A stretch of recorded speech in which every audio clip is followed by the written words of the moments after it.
It's the Friday, May 15th edition of the First Cup of Coffee. The first thing that comes to my mind, Ron Higgins, NOLA.com, about college sports every morning.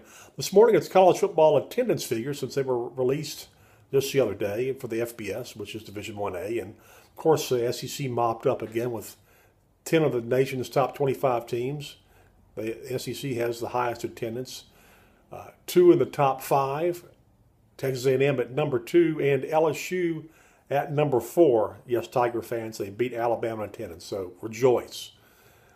But the interesting thing to me was that overall college football attendance had its lowest average figure since 2003. It went down 2.3% to about 44,603 fans a game. And I know that's probably a concern to athletic directors who are trying to figure out how to keep fans in stadiums. To make the fan experience as great as possible, to convince them to get out of their easy chairs and off their sofas and in front of their big screen TVs and get to a game. That's becoming hard to do. And I think that's one of the things that athletic directors struggle with, understanding that since there's so many games on TV now, especially with the SEC network, where any SEC fan can watch about any game he wants and bounce all day from ESPN to CBS to ESPN2 to all these networks to watch games. You don't want to spend the money, the time, and the hassle to go to a game when you can do it in your own living room. And I think that's one thing that ADs have to figure out, how to make a better fan experience, how to make the tickets cheaper, how to package things to where you can attract families to go to games, because I think it's becoming harder and harder. I mean, a lot of families don't have a lot of discretionary income.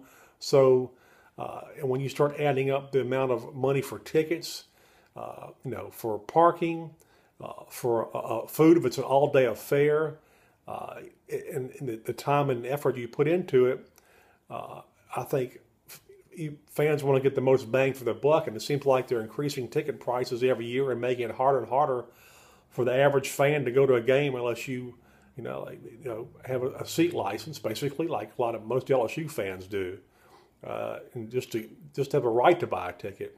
And I think it's every year it's a decision a lot of LSU fans and fans around the nation make of whether they can afford season tickets for another year. And the true devoted fans somehow find a way to make that happen, and it becomes a point where they can't do that.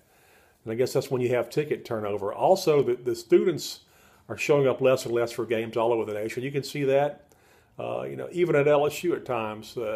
Not as many students go to games as in the past.